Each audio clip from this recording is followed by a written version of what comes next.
विद्यार्थी मित्र, आपण 8 नंबरचं टॉपिक इलेक्ट्रोस्टॅटिक्स सध्या पाहत आहोत. आज तिसरं लेक्चर. यापूर्वीच्या 2 लेक्चरमध्ये आपण इलेक्ट्रिक फ्लक्स याचा मिनिंग आणि त्याच्या 2 केसेस पाहिल्या. एखादा एरिया असेल तर त्या एरियातून नॉर्मली पास होणाऱ्या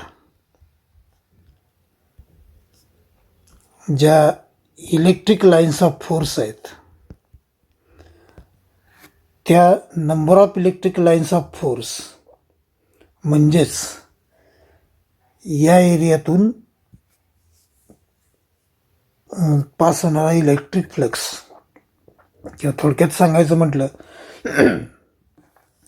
तर number of electric lines of force passing through given area म्हणजेच electric flux through that area. आता याच्याशी रिलेटेड आपण 2 केसेस यापूर्वी पाहिलेले आहेत. त्यापैकी पहिली केस, 1 मिनिट, तर इलेक्ट्रिक फ्लक्स याच्याशी रिलेटेड पहिली केस अशी, तर this is given area ds, small area ds, and this is electric intensity E. This electric intensity E is normal, is perpendicular to area ds. असा असेल तर electric flux d phi through given small area ds is given by d phi is equal to EDS. यापूर्वी सांगितले, परत एकदा सांगतो. इथून पुढं असं कुठं दिसलं की एरियाला इलेक्ट्रिक इंटेन्सिटी ई नॉर्मल आहे, परपेंडिक्युलर आहे, तर कुठलाही विचार न करता इलेक्ट्रिक फ्लक्सची किंमत EDS अशी लिहायची. ही केस 1. आता याच्यानंतर केस 2. केस 2 मध्ये this is given small area ds, this is electric intensity E, and this electric intensity E is not normal to area ds. Then electric flux d phi through given area ds is given by d phi is equal to EDS cos theta. इथेही परत सांगतो की इथून पुढं कुठं असं दिसलं की इलेक्ट्रिक इंटेन्सिटी ई एरिया dsला नॉर्मल नाही, तर कुठलाही विचार न करता electric flux d phi is equal to EDS cos theta असं लिहायचं. या 2 केसेस नंतर आपण हेही पाहिलं होतं यापूर्वी की स्मॉल एरिया ds ऐवजी लार्जर एरिया असेल, मोठा एरिया असेल, तर इलेक्ट्रिक फ्लक्स फाय मिळवताना डी फायचं इंटिग्रेशन घ्यायचं. मग त्याच्यातही परत 2 केसेस. त्यापैकी पहिली केस, जर इलेक्ट्रिक इंटेन्सिटी ई एरिया dsला नॉर्मल नसेल, इलेक्ट्रिक इंटेन्सिटी ई एरिया dsला नॉर्मल असेल, तर electric flux phi over larger area is equal to line integration EDS. जर इलेक्ट्रिक इंटेन्सिटी ई एरिया dsला नॉर्मल असेल, तर electric flux phi over larger area is equal to line integration of EDS. आणि या उलट जर इलेक्ट्रिक इंटेन्सिटी ई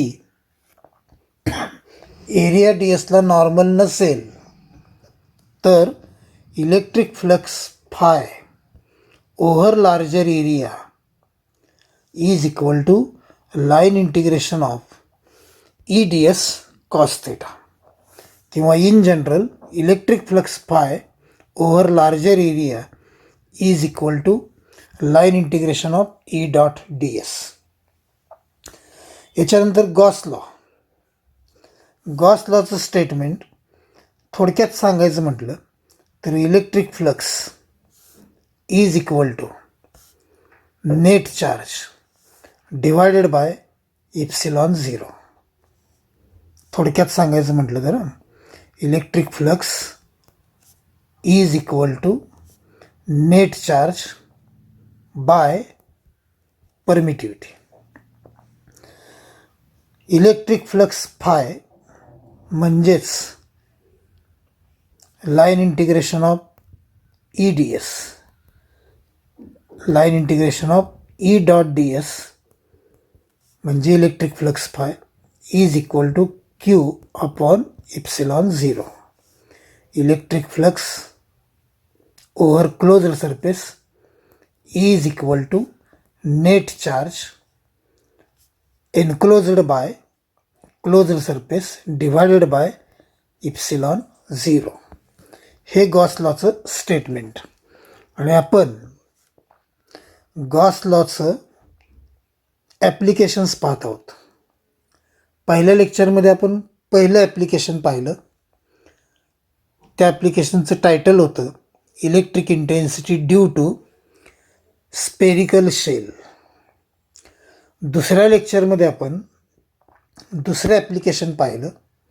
त्याचं title होतं electric field due to cylinder.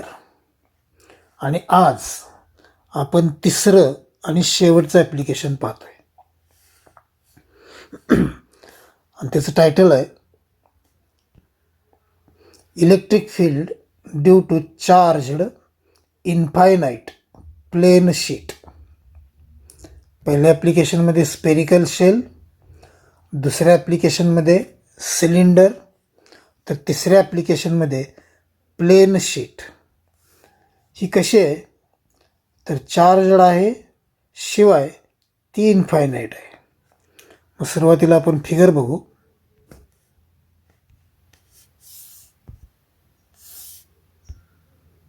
One minute.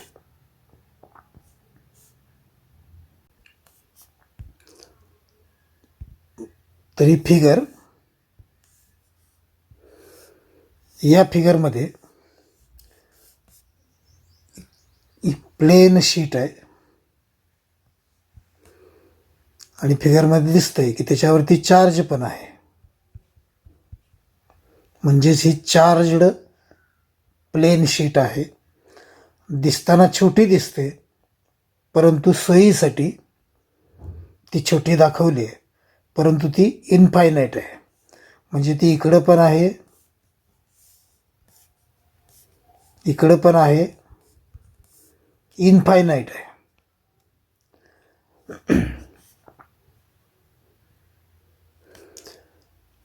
So figure shows charged infinite plane sheet. तर शीटवरती charge आहे.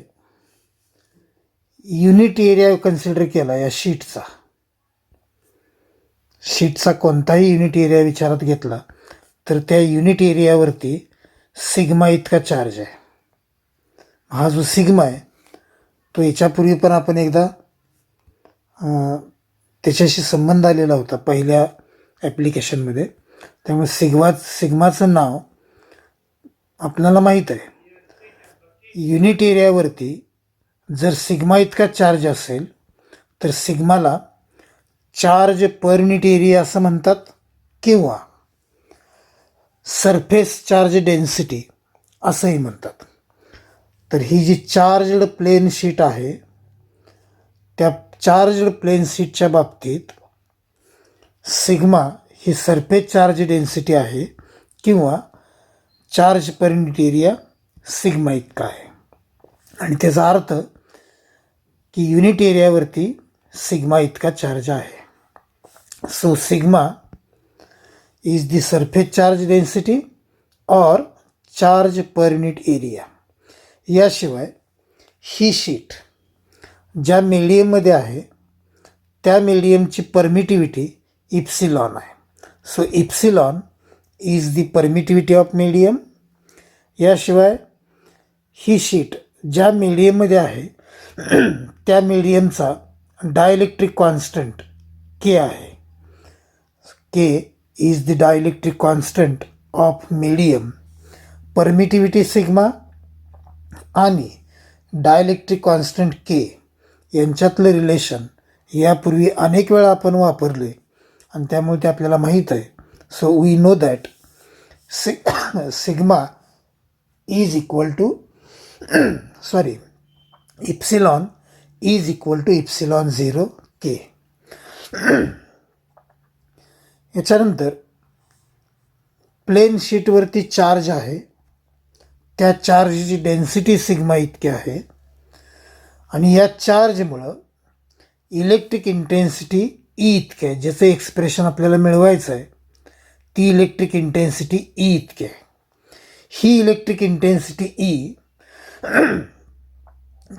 त्या शीटच्या बाहेर प्रत्येक पॉईंटला नॉर्मल आहे किंवा परपेंडिक्युलर आहे.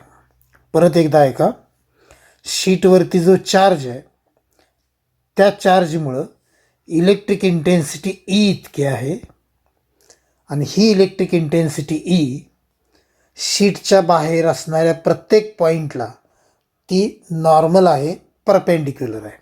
मग ईचं एक्सप्लेनेशन असं देता येईल की E is the electric intensity due to charge on plane sheet and this electric intensity is normal at every point outside the plane sheet.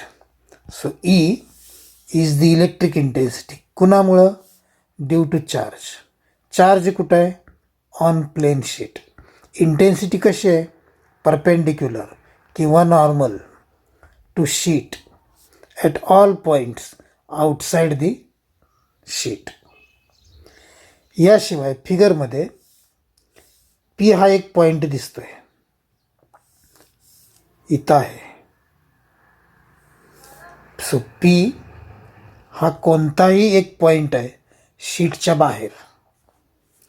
शीटपासून काही अंतरावरती पी हा एक पॉईंट आहे. So P any point.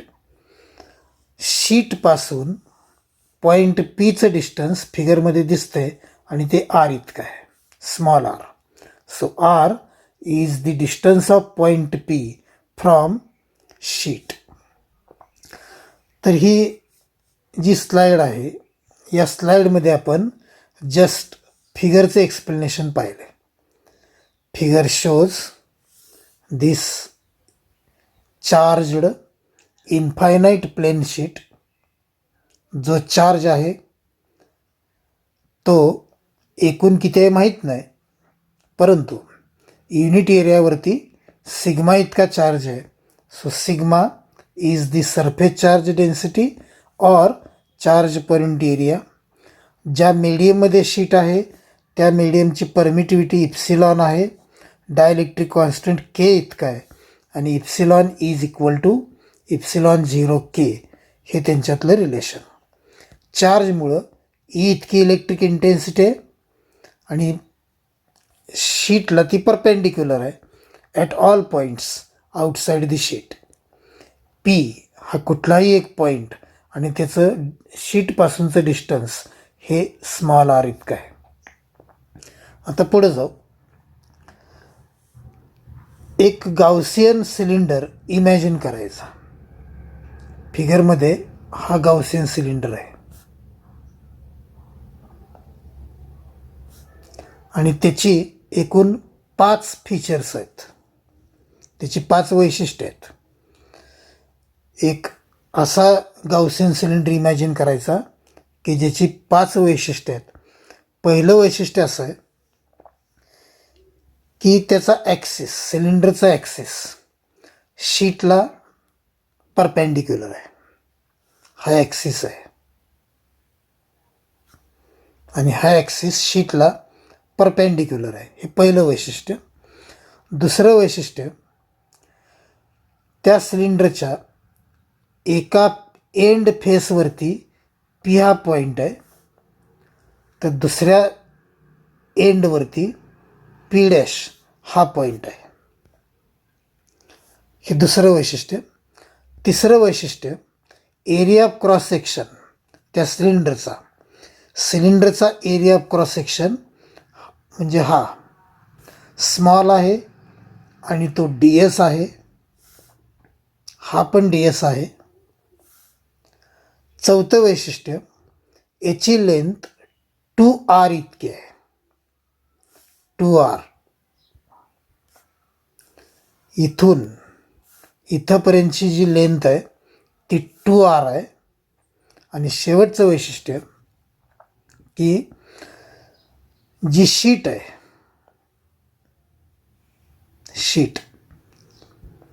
ती शीट सिलेंडरच्या मध्यातून pass होते, मिडलमधून pass होते. शीट सिलेंडरच्या सेंटर पॉईंटमधून पास होते. अशी 5 वैशिष्ट्ये आहेत. कोणती कोणती? एक, सिलेंडरचा ॲक्सिस शीटला परपेंडिक्युलर आहे. दुसरं फीचर, पॉईंट पी सिलेंडरच्या एका एंडवरती आहे किंवा एका एंड फेसवरती आहे, तर पॉईंट पी डॅश सिलेंडरच्या दुसऱ्या एंडवरती किंवा दुसऱ्या एंड फेसवरती आहे. तिसरं वैशिष्ट्य, area of cross section D S आहे. चौथं वैशिष्ट्य, सिलेंडरची लेंथ 2R इतकी आहे. आणि शेवटचं वैशिष्ट्य, ही शीट चार्जड शीट सिलेंडरच्या मिडलमधून पास होते. असं गाउसियन सिलेंडर इमॅजिन करायचं. So imagine A Gaussian cylinder such that one axis of cylinder is perpendicular to sheet. Second feature, point P one end face वरती तर point P dash other end face वरती. तिसरं वैशिष्ट्य, area of cross section of cylinder is ds, length of cylinder is 2R and plane sheet passes कुठून? तर middle of cylinder. जर plane sheet सिलेंडरच्या मिडलमधून pass होत असेल आणि सिलेंडरच्या दोन्ही टोकावरती पी आणि पी डॅश असेल, एका टोकावरती पी, दुसऱ्या टोकावरती पी डॅश असेल, आणि जर शीट सिलेंडरच्या मध्यातून पास होत असेल तर पॉईंट पी आणि पॉईंट पी डॅश शीटपासून एकाच अंतरावरती असतील, इक्विडिस्टंट असतील. शीटपासून पीचं जेवढं अंतर आहे आर, शीटपासून पीचं जेवढं अंतर आहे आर, तेवढंच अंतर शीटपासून पी डॅशचं असेल, आर इतकंच. जर प्लेन शीट, 5व्या फीचरनुसार प्लेन शीट मिडल ऑफ सिलेंडरमधून पास होत असेल तर पी आणि पी डॅश हे इक्विडिस्टंट असतील फ्रॉम शीट. मग आता असं गाउसियन सिलेंडर इमॅजिन केल्यानंतर आपण इलेक्ट्रिक फ्लक्स डिफायच्या ज्या 2 केसेस पाहिलेल्या आहेत त्यापैकी पहिली केस वापरून इलेक्ट्रिक फ्लक्स डिफाय मिळवायचं. पहिली केस कोणती आहे? जर electric intensity E area D एसला नॉर्मल असेल तर electric flux D phi through D S is equal to E D S. आता फिगरमध्ये जर पाहिलं तर इथं एरिया डी एस आहे, इथं पण एरिया डी एस आहे, आणि electric intensity E area D एसला नॉर्मल आहे दोन्ही ठिकाणी. पहिल्या वेळी पॉईंट पी या एंडचा विचार करून इलेक्ट्रिक फ्लक्स मिळवायचं. सो electric flux at one end is equal to E D S पहिल्या केसनुसार, कारण इलेक्ट्रिक इंटेन्सिटी ई पी या ठिकाणी डी एसला नॉर्मल आहे. असंच electric flux through other end याची पण किंमत मिळवता येईल. आणि ती येईल electric flux through other end EDS. कारण P डॅश या ठिकाणी सुद्धा E एरिया DSला नॉर्मल आहे. तर सिलेंडरच्या दोन्ही एंडला P आणि P डॅश दोन्ही एंडला इलेक्ट्रिक फ्लक्स आपण मिळवलं. दोन्ही एंडला इलेक्ट्रिक फ्लक्स सेम आहे आणि ते EDS इतकं आहे. याच्यावरून टोटल इलेक्ट्रिक फ्लक्स मिळवायचं. So total electric flux through Gaussian cylinder मिळवताना ह्या दोन्ही EDSची बेरीज करायची. So total electric flux through Gaussian cylinder याला नोटेशन फाय आणि त्याची किंमत 2EDS. EDS plus EDS. EDS plus EDS is equal to 2EDS and this is equation number 1. He slide परत एकदा आपण रिवाईज करू. या स्लाईडमध्ये आपण गाउसियन सिलेंडर इमॅजिन केलं. त्याची 5 वैशिष्ट्य.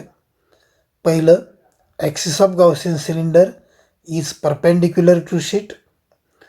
Point P and point P dash are at the two ends of cylinder. Third, area of cross section of Gaussian cylinder is small and is ds. Length of Gaussian cylinder is 2r. And last, plane sheet passes through middle of Gaussian cylinder. याच्यावरून electric flux at P मिळवलं. याशिवाय electric flux at P dash मिळवलं. Electric flux through one end P is equal to EDS. Similarly, electric flux through other end P dash is equal to also EDS. हे मिळवताना आपण केस 1 वापरली, in which electric intensity E is normal to area ds. Electric flux at one end EDS, electric flux at other end EDS यांची बेरीज करून total electric flux मिळवलं.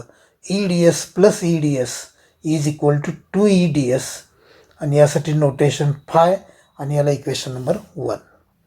पुढच्या स्लाईडमध्ये जाऊ आपण.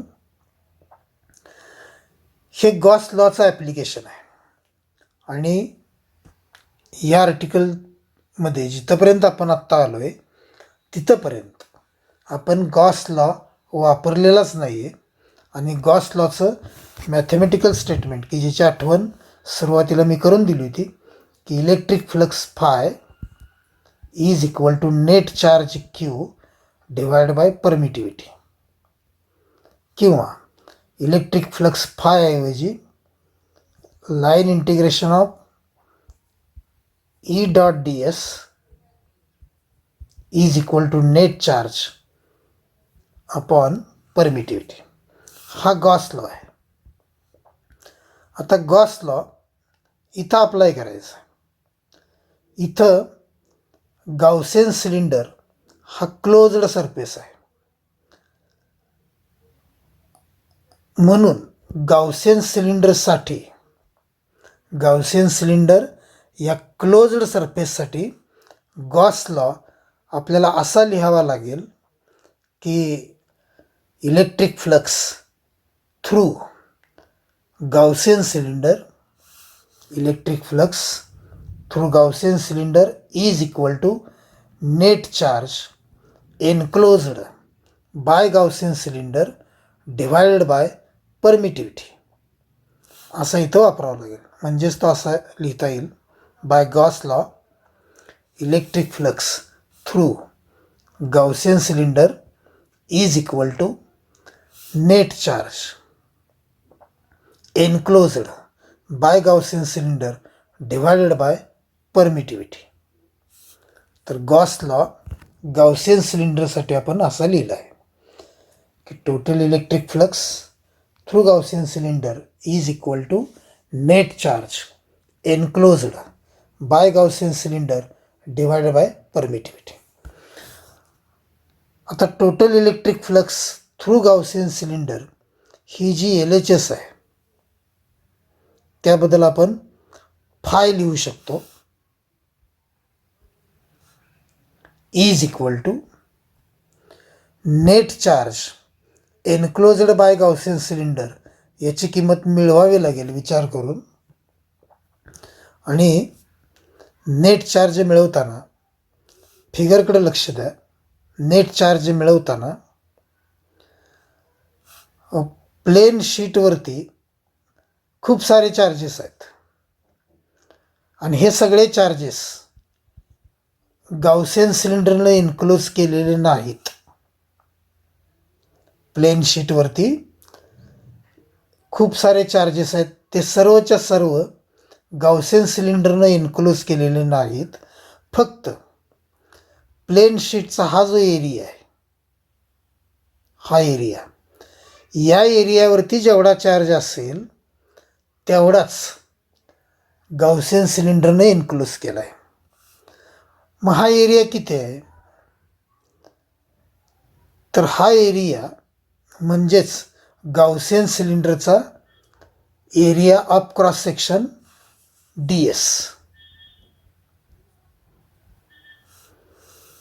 हा एरिया किती आहे? तर तो गाउसियन सिलेंडरच्या एरिया ऑफ क्रॉस सेक्शन इतकाच आहे, म्हणजे DS इतका आहे. मग युनिट एरियावरती सिग्मा इतका चार्ज, तर या एरिया DS वरती सिग्मा DS इतका चार्ज. युनिट एरियावरती सिग्मा इतका चार्ज, म्हणून एरिया DS वरती सिग्मा DS इतका चार्ज. तर net charge enclosed by Gaussian cylinder याची किंमत येईल sigma DS divide by permittivity epsilon. तर गॉस लॉ की जो आपण गाउसियन सिलेंडरसाठी लिहिला आहे तो इथं आहे. LHS electric flux through Gaussian cylinder यासाठी notation phi. Net charge enclosed by Gaussian cylinder याची किंमत सिग्मा DS, तर permittivity epsilon. So Gauss law mathematically Gaussian सिलेंडरसाठी असा लिहावा लागेल की phi is equal to sigma DS by epsilon. आता इथून पुढे मॅथमॅटिक्स आहे, फिजिक्स नाहीच आहे. इक्वेशन 2 आत्ता स्क्रीनवरती दिसते आणि इक्वेशन 1 मागच्या स्लाईडमध्ये होतं आणि ते असं होतं. Equation 1 is phi is equal to 2EDS. दोन्ही equations electric flux phi through Gaussian cylinder याचीच आहेत. दोन्ही इक्वेशन्स फायचीच आहेत. मग फ्रॉम 1 and 2 आपण असं लिहू शकतो की 2EDS is equal to sigma DS by epsilon. From 1 and 2 आपल्याला असं लिहिता येईल 2EDS is equal to sigma DS by epsilon. दोन्ही इक्वेशन्स फायचीच असल्यामुळं. आता इथून पुढं मॅथमॅटिक्स आहे आणि ते आपण पुढच्या स्लाईडमध्ये कंटिन्यू करू. तर मागच्या स्लाईडमधलं शेवटचं इक्वेशन हे की 2EDS is equal to sigma DS by epsilon. दोन्ही साईडला DS आहे, ते थ्रूआउट कॅन्सल केलं तर 2E is equal to epsilon sigma by epsilon असं मिळेल आपल्याला. 2E is equal to sigma by epsilon. जर आपण DS इक्वेशनच्या दोन्ही बाजूला आहे म्हणून थ्रूआउट कॅन्सल केलं तर 2E is equal to sigma by epsilon. आणि हे इक्वेशन ईसाठी असं लिहिता येईल E is equal to sigma upon 2 epsilon. यानंतर इप्सिलॉनबद्दल इप्सिलॉन 0K सबस्टिट्यूट केलं. Epsilon is equal to epsilon 0 K. हे इप्सिलॉन आणि के यांच्यातलं रिलेशन आहे. परमिटिव्हिटी इप्सिलॉन आणि डायलेक्ट्रिक कॉन्स्टंट के यांच्यातलंही रिलेशन. हे जर सबस्टिट्यूट केलं तर E is equal to sigma upon 2 epsilon 0 K हे इक्वेशन मिळेल. आणि दिस इज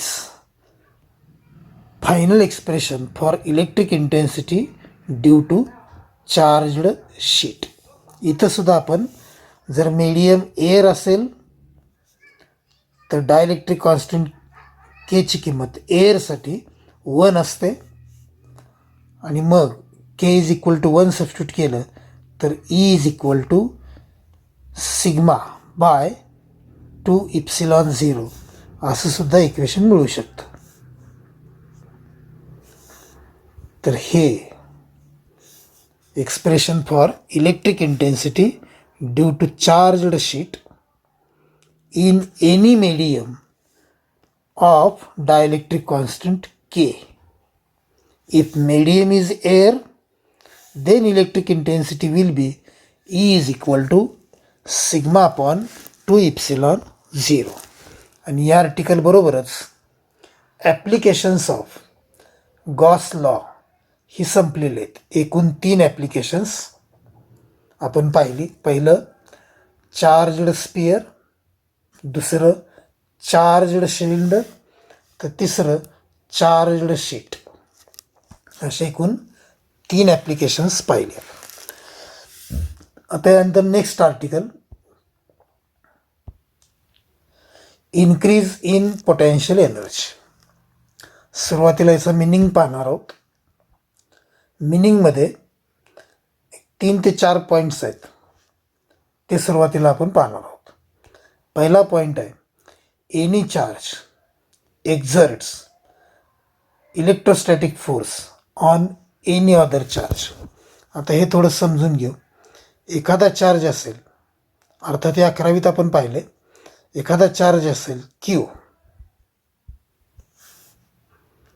आणि या चार्जच्या जवळ काही अंतरावरती दुसरा चार्ज असेल, उदाहरणार्थ क्यू नॉट, तर प्लस क्यू हा चार्ज क्यू नॉट या चार्जवरती इलेक्ट्रोस्टॅटिक फोर्स एक्झर्ट करतो. चार्ज प्लस क्यू हा चार्ज क्यू नॉटवरती इलेक्ट्रोस्टॅटिक फोर्स एक्झर्ट करतो.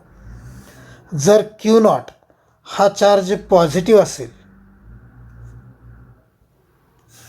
क्यू नॉट हा चार्ज पॉझिटिव्ह असेल, तर चार्ज प्लस क्यू हा चार्ज क्यू नॉटवरती force of repulsion, electrostatic force of repulsion exert करेल. चार्ज क्यू नॉटला रिपेल करेल, दूर ढकलून देईल. तर जो इलेक्ट्रोस्टॅटिक फोर्स असेल एफ ई, तो फोर्स ऑफ रिपल्शन असेल. या उलट चार्ज क्यू नॉट जर निगेटिव्ह असेल, तर मात्र चार्ज प्लस क्यू हा चार्ज क्यू नॉटवरती फोर्स ऑफ ॲट्रॅक्शन एक्झर्ट करेल.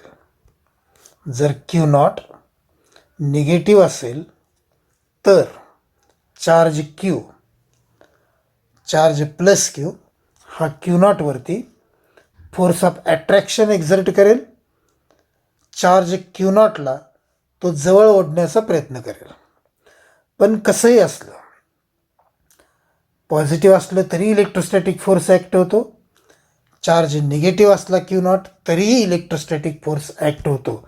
असा या पहिल्या वाक्याचा मिनिंग आहे की charge exert electrostatic force on any other charge exert electrostatic force. मग तो फोर्स ऑफ ॲट्रॅक्शन असेल किंवा फोर्स ऑफ रिपल्शन असेल, कुठला ना कुठला तरी फोर्स हा चार्ज दुसऱ्या चार्जवरती एक्झर्ट करत असतो. हा पहिला पॉईंट. दुसरा पॉईंट की इलेक्ट्रोस्टॅटिक फोर्स असताना जर चार्जला आपण मूव्ह केलं तर वर्क होतच, वर्क करावंच लागतं. चार्ज क्यू नॉट याला जर आपण मूव्ह केलं, सरकवलं, क्यूकडं सरकवलं, प्लस क्यूकडं सरकवलं किंवा प्लस क्यूपासून दूर सरकवलं, कसंही सरकवलं, कसंही मूव्ह केलं तर वर्क हे होतच. असा दुसरा पॉईंट आहे की जर चार्ज क्यू नॉट आपण इलेक्ट्रोस्टॅटिक फोर्स ॲक्ट होत असताना, इलेक्ट्रोस्टॅटिक फोर्स प्रेझेंट असताना जर आपण चार्ज क्यू नॉट कोणत्याही साईडला मूव्ह केला तर वर्क हे होणारच. असा दुसरा पॉईंट आहे. If charge Q not is moved in presence of electrostatic force, then work is always done. A second point, if any charge is moved कधी in presence of electrostatic force, then work is always done. मग दोन मुद्दे आपण बघितले की charge electrostatic force exert करतो, electrostatic force असताना जर चार्ज मूव्ह केला तर वर्क होतच. तिसरा पॉईंट आपण असा बघतोय की जे केलेलं वर्क आहे ते चेंज इन पोटेन्शियल एनर्जी इतकं असतं. हा तिसरा पॉईंट आहे. जे वर्क होतं, जे वर्क करावं लागतं ते वर्क पोटेन्शियल एनर्जीमध्ये चेंज घडवून आणतं, बदल घडवून आणतो. म्हणजेच आपण असं म्हणू शकतो की work done is equal to change in potential energy. थोडक्यात आपण असं म्हणू शकतो work done is equal to change in potential energy. So third point, this work done is equal to change in potential energy. Change मध्ये दोन अर्थ असू शकतात. इन्क्रीज झालं तरी चेंज झाला असं आपण म्हणतो, डिक्रीज झालं तरी चेंज झाला असं आपण म्हणतो. इन्क्रीज इन पोटेन्शियल एनर्जी हा सुद्धा चेंज आहे, डिक्रीज इन पोटेन्शियल एनर्जी हा सुद्धा चेंज आहे. तर work done is equal to दोन प्रकारे आपण म्हणू शकतो. पहिला प्रकार, work done is equal to increase in potential energy, किंवा दुसरा अर्थ असा असू शकतो की work done is equal to decrease in potential energy. Decrease in potential energy याच्यामध्ये आपल्याला इंटरेस्ट नाही आहे. आपल्याला इंटरेस्ट आहे फक्त इन्क्रीज इन पोटेन्शियल एनर्जी. मग इन्क्रीज इन पोटेन्शियल एनर्जी कधी होतं तर त्यासाठी मी जे इथं खाली फिगर काढलं आहे त्याकडे लक्ष द्या. प्लस क्यू हा चार्ज डाव्या बाजूला आहे, प्लस क्यू नॉट हा चार्ज उजव्या बाजूला आहे. दोन्ही पॉझिटिव्ह चार्जेस आहेत. त्यामुळं प्लस क्यू नॉटवरती या डिरेक्शनमध्ये अवे फ्रॉम प्लस क्यू या डिरेक्शनमध्ये इलेक्ट्रोस्टॅटिक फोर्स ॲक्ट करतो. थोडक्यात काय, चार्ज क्यू नॉटला चार्ज प्लस क्यू हा दूर ढकलतोय.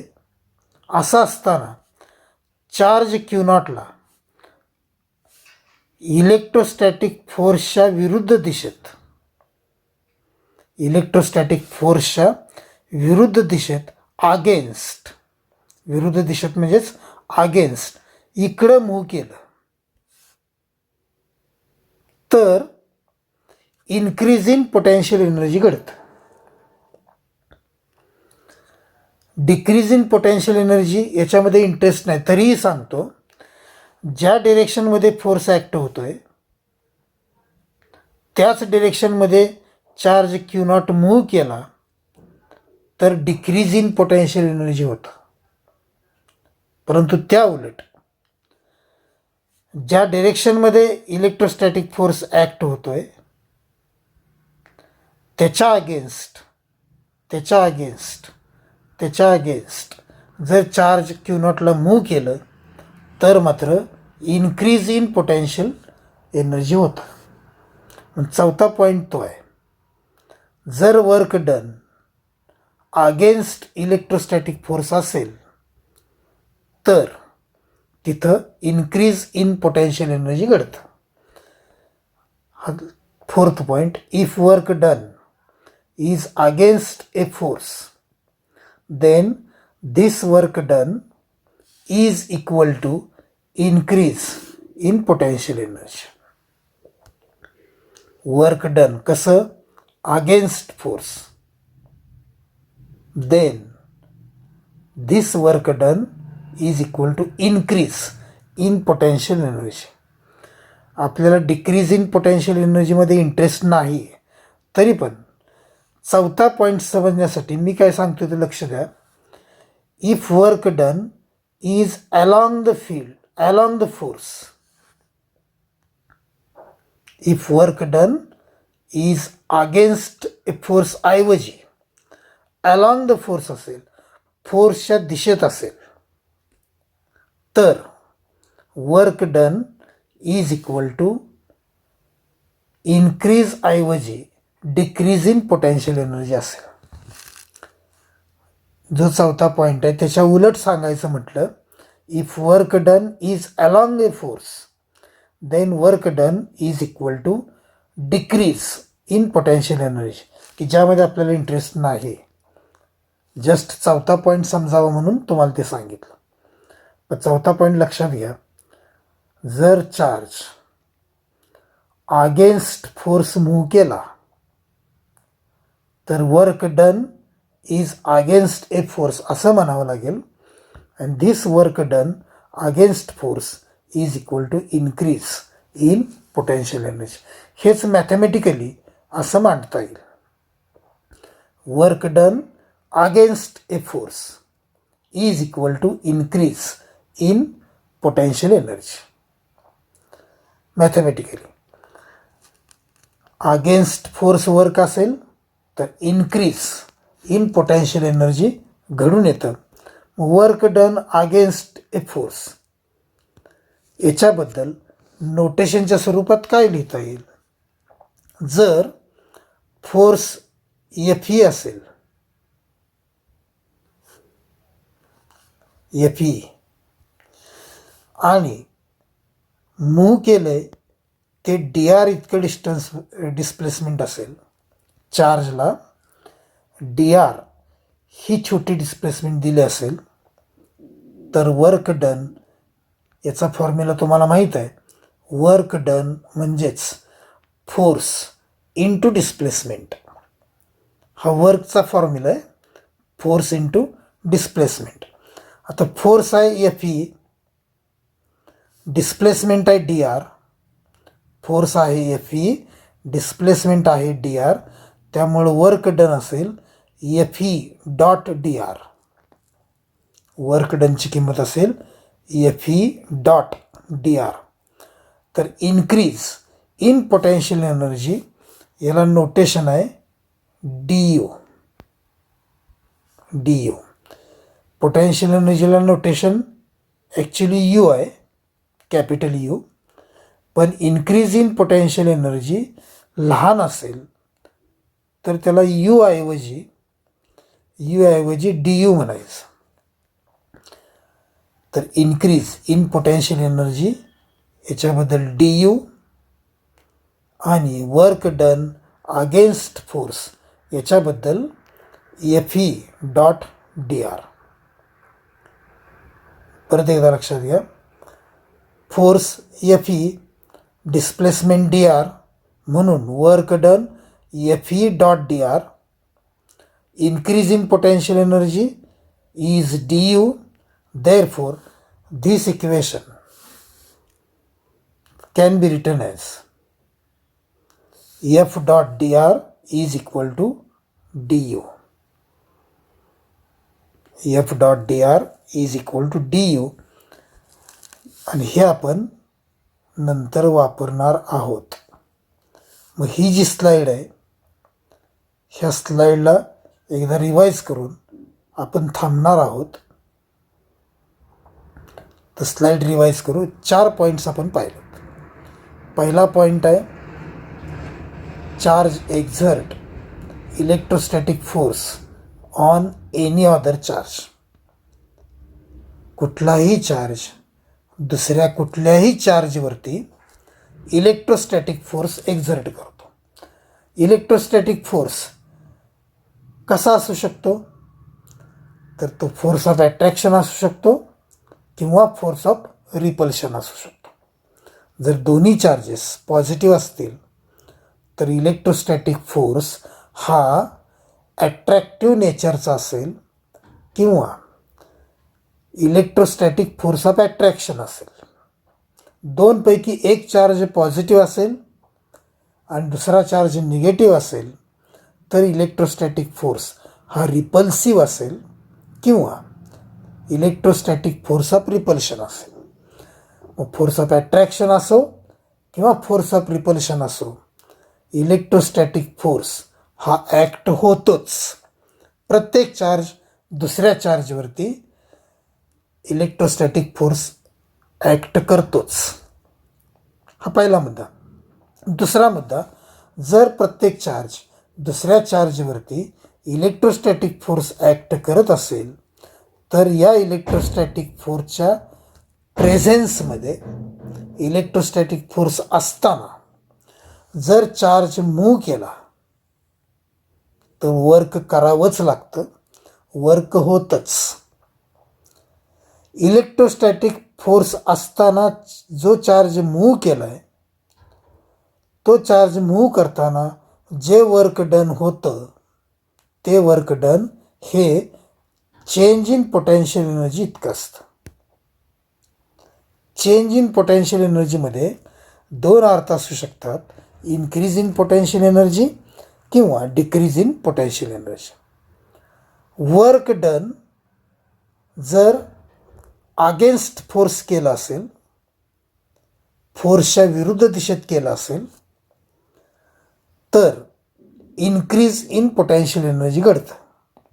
If work done is against force then work done is equal to increase in potential energy.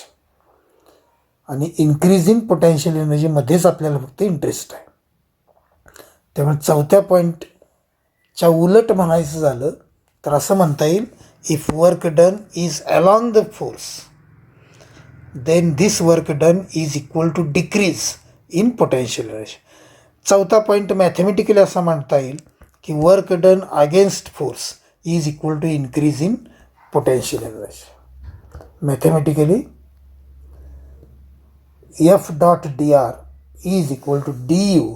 आणि हे इक्वेशन आपण पुढच्या आर्टिकलमध्ये वापरणार आहोत आणि त्यासाठी हे लक्षात ठेवायचं आहे. आपण इथं थांबतोय. धन्यवाद.